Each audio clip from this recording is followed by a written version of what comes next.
He made me pay $3,000 rent. Then I found out the shocking truth. The air in the room crackled with a silence so thick you could taste it. Just moments before, I'd been Maya Richardson, a woman blissfully unaware, paying my rent like clockwork. Now, a chilling revelation hung heavy, threatening to unravel the very fabric of my life. 2 years, $72,000, and a mountain of lies all leading to this single, horrifying moment. My name is Maya Richardson, and this is the story of how I discovered my fairy tale romance was a carefully constructed nightmare. Some might assume that being born into a wealthy family meant a life of luxury and ease, but that couldn't be further from the truth. My parents made sure I understood the value of hard work from day one. I can still remember the first time Dad brought me to the office. I was 7, wearing my favorite blue dress with tiny flowers. Maya, he said, you'll inherit the company someday, but you'll have to earn it, just like I did. Those words shaped my entire childhood. While other kids spent their summers by the pool, I was learning about inventory management and customer service. Mom sometimes worried I was missing out on being a kid, but I loved every minute of it. The company, Richardson Nutrition, became my second home. College flew by in a blur of business classes and internships at Dad's company. I worked in every department. No special treatment that was our deal, from the ground up. After graduation, I dove headfirst into my role at the company. My days were packed with meetings, reports, and strategy sessions. Dating, that was a foreign concept. My college roommate Sarah used to joke that I was married to my job. Everything changed at the company's annual holiday party. I was running late, as usual, having stayed behind to finish some quarterly reports. When I finally arrived at the venue, the party was in full swing. That's when I saw him, James Cooper, tall, with warm brown eyes and an easy smile that made the exhaustion of my 14-hour workday melt away. James Cooper, he said, extending his hand. I've heard so much about you. All good things. I hope. I laughed, suddenly lighter than I had felt in years. The best. So, they didn't mention you were beautiful. That night, we talked for hours. About work, about family, about our dreams. He seemed to understand me in a way no one else had. When he asked for my number at the end of the night, it felt inevitable. Every morning started with his good morning, beautiful text. It felt like I had known him further. One night, after a particularly long video call, I took a leap. Why don't you transfer to the main office? We could be together, and it would be great for your career. There was a pause on his end. Maya, I can't. My family is here in Denver. My parents, my sister, my nephew. I couldn't leave them. My heart sank a little, but then he added, but why don't you come here? I sat with that thought for a day before approaching Dad in his office. Daddy, I need your advice. What would you think about me transferring to the Denver branch? I watched his face carefully as I explained about James. To my surprise, he smiled. I've been wondering when you'd ask. James has a good reputation in the company, and the Denver branch could use strong leadership. If this is what you want, I'll make it happen. Wrapping his arms around me, I felt like I was exactly where I should be. The first meeting with his family came sooner than I expected. His parents, Tom and Linda, and his sister, Rachel. I was nervous as we pulled up to their house. Your family must have a mansion, Linda said the moment I walked in. This must seem so simple to you. I felt my cheeks flush. No mansions or private jets, just a regular house. But surely, with your family's wealth. Tom started, his eyes narrowed. I've worked for everything since I was a kid. I'm more comfortable with simple things, honestly. Rachel, James's sister, just looked me up and down. If I had your money, I wouldn't be caught dead in anything but designer labels. I just shrugged, not knowing how to respond. James squeezed my hand under the table. James proposed during a walk in the park. I said yes immediately. When it came to wedding planning, we had our first real disagreement. James wanted something extravagant, a huge venue, hundreds of guests. We don't need all that, I pleaded. Let's do something small and meaningful. He eventually gave in, though not happily. We had a modest ceremony with just the immediate family present, but I couldn't help overhearing Linda during the reception, whispering to her sister. I expected something much grander from someone with her background. All this, I pretended not to hear. We were having Sunday dinner at Tom and Linda's, and they brought it up. It was a typical family gathering. Rachel texting on her phone, Carl playing video games in the corner, and Tom watching sports on TV while we ate. So, Maya, Linda said, passing the mashed potatoes, have you talked to your father about buying you a house? Something in the Cherry Creek area would be perfect. I was just looking at listings there yesterday. I nearly choked on my water. The silence that followed was deafening. Rachel's fork stopped midway to her mouth. Linda's face frozen in that artificial smile I was beginning to recognize all too well. The exchange of loaded glances made me feel like I had said something terribly wrong. But surely your father wouldn't mind. Tom started, wiping his mouth with his napkin. I mean, it's just natural for parents to help their children get started. I'm perfectly capable. I cut him off firmly, but politely, sitting up straighter in my chair. James and I want to do this on our own. I believe in earning what you have. James reached for my hand under the table, his palm slightly sweaty. Besides, my apartment is perfectly fine for now. I've been renting it for years, and it's in a great location. Linda's eyes lit up suddenly, like she just had a brilliant idea. She set down her wine glass with a little too much force. If you're staying in the apartment, Maya should pay the rent. It's only fair. I watched as my husband nodded in agreement. That makes sense, he said. Not meeting my eyes. It's $3,000 a month. The amount took me by surprise. Denver wasn't cheap. Still, I didn't want to create waves. Every month, I transferred the money. Sometimes, I'd see him making the transfer on his phone. It went on like this for a while, until one day, a thought occurred to me while I was reviewing our monthly expenses. Hey, I said one evening while we were having dinner in our kitchen, the sounds of the city drifting in through the open window. Since I'm paying the rent now, maybe I should take over the lease. We could put it in my name. It would make sense for tax purposes. James's reaction was immediate and strange. His face paled slightly. I've been renting from Mr. Johnson for years. He trusts me. We don't want to mess with a good thing. Something about his reaction bothered me deeply.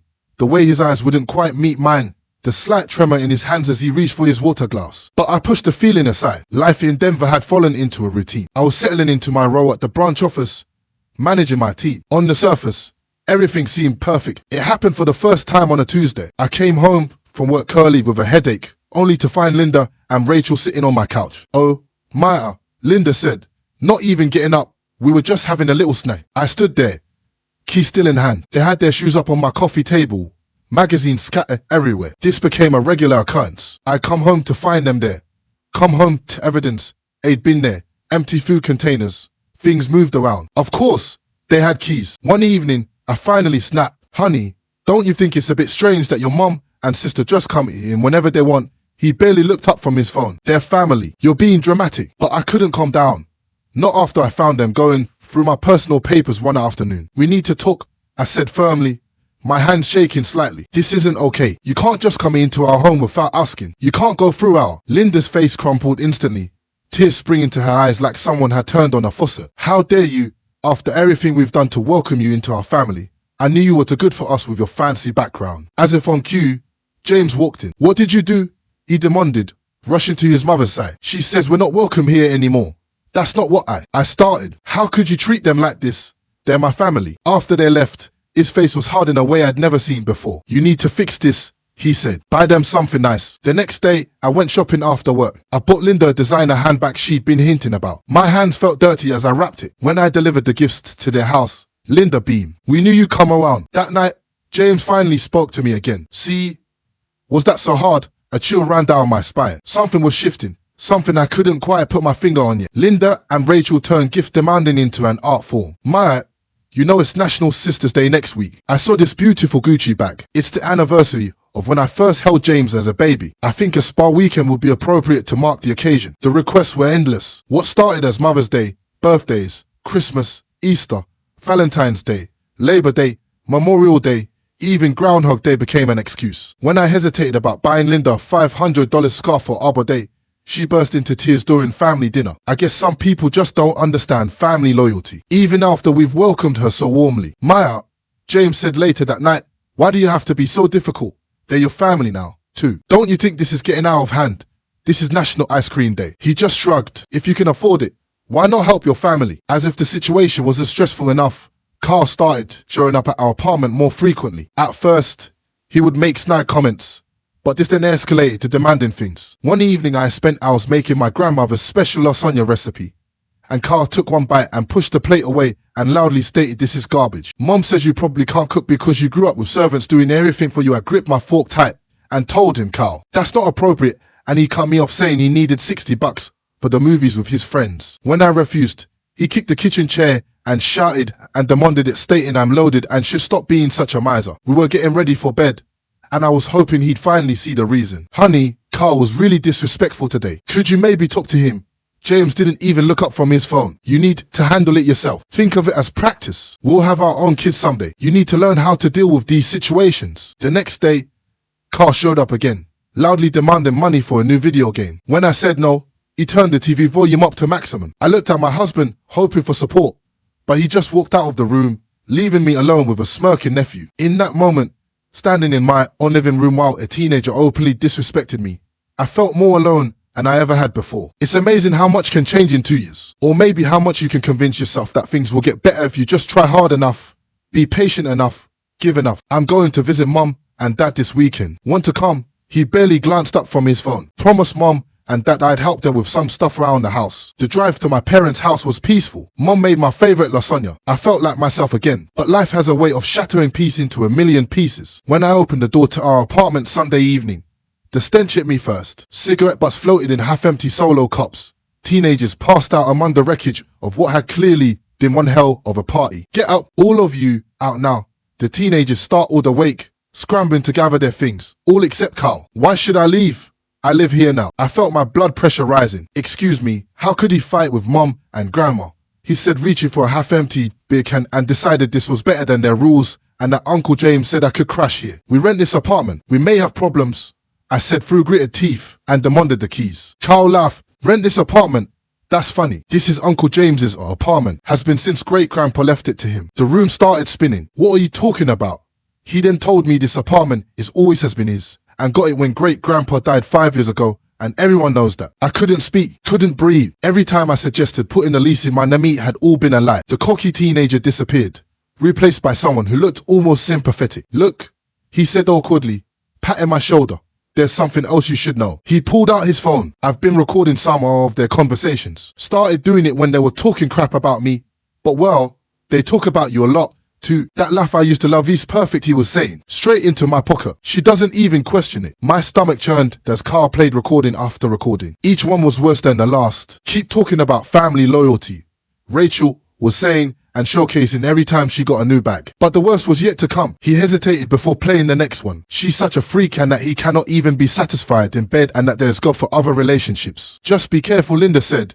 Don't let Maya catch you. The phone slipped from my numb fingers. Carl, could you send those to me? I heard the notification sounds on mine as the files came through. Carl nodded. At the door, he turned back. I'm sorry, he said quietly. They're all snakes. Always have been. Even Mom. He shrugged. Guess that's why they hate me so much. I can't pretend like they do. The door closed behind him with a soft click, leaving me alone in the trashed apartment, alone with the truth about my marriage, about my husband, about the past 2 years of my life. I didn't bother cleaning up the mess in the apartment. Let it be a perfect metaphor for my marriage. A beautiful facade hiding absolute garbage underneath. I got in my car and drove straight to Linda and Tom's house. They were all there. Linda, Tom, James and Rachel, gathered around the dining table like some Norman Rockwell painting of family unity. Monsters, all of them. Linda's fake smile appeared instantly. We weren't expecting you. How was your parents' house? I ignored her completely, fixing my eyes on James. Show me the rental agreement for our apartment. The room went silent. James's fork poised halfway to his mouth. Off what? The rental agreement, the lease. Show it to me. He recovered quickly, plastering on that charming smile. Oh, honey, you know, Mr. Johnson doesn't do formal contracts. We've known each other for years. Mr. Johnson doesn't exist. The apartment belongs to you. Always has. Maya, dear, would you like some pot roast? Shut up, Linda. My voice was ice cold. They all stared at me in shock. I've never spoken to any of them like that before. James, what have you been doing with my $3,000 every month for the past 2 years? He chuckled nervously. Come on, Maya. It's not a big deal. What difference does it make? We're married. What is the difference? I pulled out my phone. Let's see what difference it makes. I played recording after recording. The plotting, the manipulation, James's boasts about his mistresses, Linda and Rachel's schemes for extracting gifts, their plans for getting me pregnant to secure more money from my father. When I finally stopped the playback, James was ghost white. Rachel looked like she might throw up.